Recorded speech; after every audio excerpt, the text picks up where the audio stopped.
Kwanza kwa upande wako nataka nifahamu, uliwahi kusema kuhusu Haji Manara pamoja na Zaiylissa ndo haitochukua muda mrefu. Uliweka muda gani? Niliweka miezi mitatu. Miezi mitatu. Sasa hivi almost ni mwaka na. Nataka nifahamu kutoka kwako, imekuvutia kwa kiasi gani wao kuachana au imekuumiza kiasi gani baada ya kuachana kati ya Zaiylissa pamoja na Haji Manara? Na hizo tetesi zina ukweli kiasi gani? Unajua kwa nini kwanza watu wanatabiri? Watu wanatabiri kutokana na flow ambayo yeye mwenyewe Manara amekuwa nayo. Sababu to be honest ni ana ndoa nyingi. Ndio. Sawa, ambazo hazijakaa. Yaani wameoana na mwisho wa siku kila mtu amekuwa na maisha yake. Ndoa zingekuwa chache ingekuwa ngumu sana kutabiri. Lakini kutokana na utili wa ndoa nyingi, ndio 2 kuendelea ni nyingi. Okay. Umeelewa? Sasa alikuwa na yule mke wake wa kwanza wakaachana, akaja yule mwingine wakaachana. Rushaina. Anaoa yeye, kipenda mtu anaoa. Anaoa ni mimi ndo nachompendea. Mambo yeye ya kimada hawezi. Yeye anachukua na kuweka ndani. Ndio. Lakini sasa hii acha hii kwake imekuwa si nzuri. Maana yake itafikia hatua unamtangazia mtu kuoa atajiuliza ama kujitafakari mara mbili, kitu ambacho kinaweza kaanza kumuia ugumu kwenye kupata mke. Na ukizingatia age is going to ya Manara. Sure. If I'm not mistaken, kwa hivyo zisikia is about 50 something. Sawa. Bibi, tumeona andiko la Haji Manara. Lakini pia tumeona andiko la Zaiylissa. Zaiylissa, tuanze na Zaiylissa. Zaiylissa anasema kwamba mimi naomba kama hauko mbali na simu yako. Wasomee wadau. Wasomee wadau wapate uhondo kile ambacho kimeandikwa ili na sisi kupitia hayo maandiko tugonge kwenye point. Tugongelee misumari yetu. Yeah. Sasa hapa nasoma ni maandiko ya mtaalamu mwenyewe Zaiylissa kupitia page yake ya Instagram. Ameandika mengi. Anasema hapa nakusomea sasa. Anasema mtu mzima ovyo wewe, mshenzi mkubwa.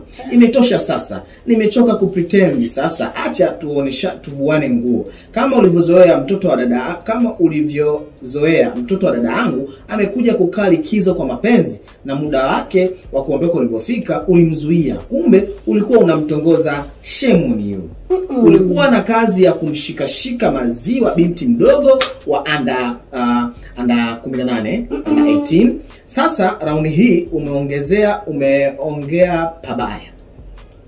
Umezoea kulala na house girl, sasa unaona uhamie kwa binti yangu.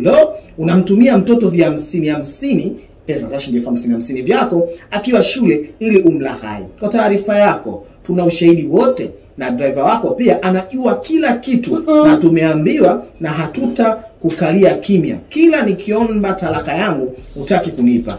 Inamizi wewe. Unagombana na mimi, unamwambia kijana wako arekodi kisha unaongea vya uongo. Unanitishia kupeleka kwa Mange ili unidhalilishe. Sasa raundi hii si cheki na kima. Kama ushazoea kunidhalilisha, utakupa unachostahili. Wow. Lakini pia mjini kumechangamka, mjini kumetaradadi. Mimi nataka hiyo ya Zaiylissa kwanza. Sawa, twende na hiyo. Mimi nataka kwanza hiyo ya Zaiylissa kwa sababu kuna vitu kama vitatu nimevinoti. Ndio. Jambo la kwanza Haji Sande Manara ametuhumiwa kutongoza. Ndio. Mtoto wa dada yake. Yaani manake ni shemeji yake. Na pia alikuwa anamshikashika. Si tuweke nani pale. Ndio. Mafumbo. Na anamtumia vya 50 akiwa shule. Wewe unaichukuliaje? Kama ni kweli make ni kwa mujibu wa Zaiylissa. Hatujabaini kwamba ni kweli au sio kweli. Kama ni kweli, hizi tabia zimekithiri sana katika jamii yetu. Maana yake ni nini Pimbi? Manara amekuwa na ndoa nyingi sana. It means kwamba hizi ndoa anazokutana nazo kuna vingi ambavyo wanafanyia wanawake mpaka wanafikia hatua kuondoka. Kuna uwezekano huo, lakini pia upo uwezekano haya yote yanayotokea akawa anasingiziwa.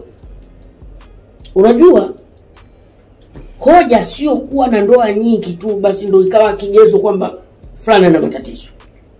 Ingawa nayo ni sehemu ya kujiuliza maswali kwamba wewe kwa nini una ndoa nyingi umeoa na kuacha hujadumu na mwanamke kwa miaka mingi. Kwa automatically watu tunajiuliza unakuwa una changamoto, hatujui undani wake. Tunajaji kwenye page za buku,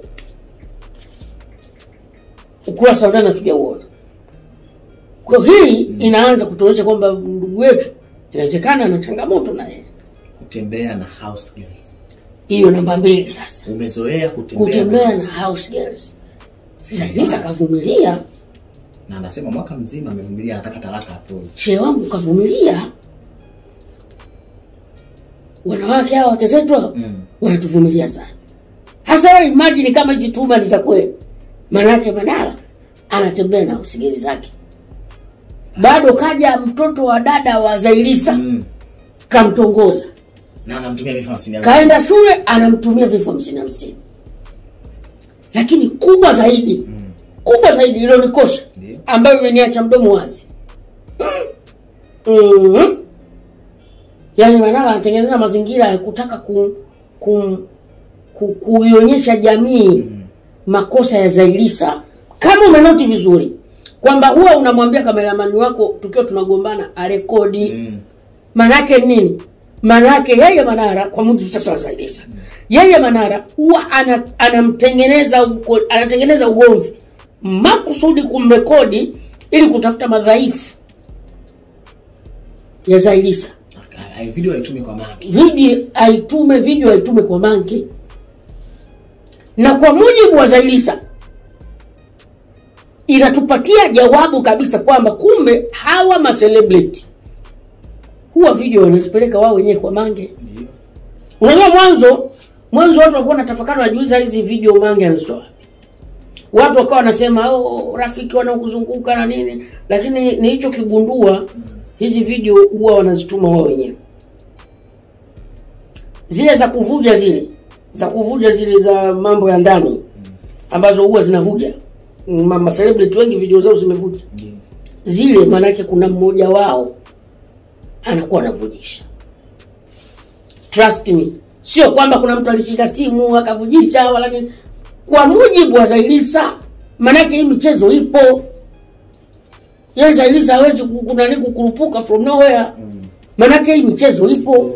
Na swali tunajiuliza, kwa nini yeye Manara alikuwa anaandaa mazingira ya kumrekodi Zailisa ili aipeleke video kwa nani? Mange. Why? Kama mtu amekuchoka simu achane tu. Kweli. Kuna haja gani ya kumrekodi kutengeneza madhaifu ya mtu wakati hana madhaifu, wewe unalazimisha madhaifu? Maana yake nini? Maana yake Manara sasa alikuwa anataka kujisafisha kwa Tanzania. Lakini pimbi ukiachana hiyo, wakati Zailisa ameandika hivyo, Manara alina kucomment. Hiyo tamu. Manara alikomenta anasema mtoto wangu na wazazi wangu wapo juu ya kila kitu. Unamnyanyasa mwanangu hata kwa chakula, alafu ulitaka tuendelee kuishi ndani kwangu. Mwanangu akumzaa umnyime hadi chakula. Yote naweza kusamehe, ila kwa mwanangu na familia yangu big no, siwezi kustahimili.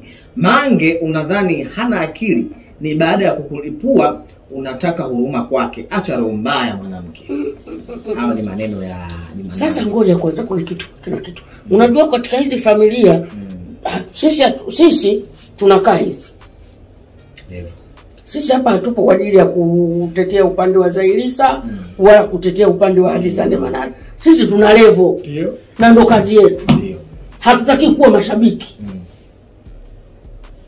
Hizi tabia za mke kuolewa kunyanyasa watoto aliowakuta zipo kweli. Zipo katika jamii. Zipo. Zailisa nazo? Hatujui. Ndio hapo sasa. Lakini kwa mujibu wa Manara sasa zimethibitisha kwamba Zailisa anazo. Lakini unajua Zai kaandika mengi sana. Lakini Manara kaja kujibu kimoja tu, changu namtesa mwanangu. Hajajibu kuhusu house girl, hapo hajajibu kuhusu mtoto wa dada yake. Kwa nini unafikiri hajajibu? Inawezekana kuna ukweli. Inawezekana kuna uhalisia. Ndio maana akaamua mimi namkimbilia kwa mtoto. Na mimi najibu. Na mimi Rosu umeanika madhaifu yangu. Sawa. Na mimi nala kwako. Sijajibu hivyo, na mimi nala kwako tu. Inawezekana kwako na ameshafanya, lakini la kwako ni hili. Alafu mjumbe wa burudani. Kuna kitu nimekipata hapa kizito sana. Hawa wa celebrity wao wanatudanganya sana maisha yao ya mahusiano. Kwa nini? Ukiona picha zile za Manara na Zailisa, unaweza kusema hawagombani wanavyosindikizana kwenye ma-events, wanashikana nini, Manara hafanyi kitu bila Zailisa, Zailisa hafanyi jambo bila Manara. Hapa juzi tu walikuwa wanakula bata pamoja. Ndio. Kumbe kuna kuaga moto unawaka huko ndani. Ila wakitoka nje ya wakishaziona kamera, si pamoja. Wana show off. Na wasanii ndio walivyo. Lakini mimi nawapongeza. Ninavyotakiwa kwenye ndoa. Ndio inavyotakiwa katika ndoa. Mnapotoka nje hamtaki kuonyesha tofauti zenu. Tofauti zenu ni za kwenu wenyewe. Ndio.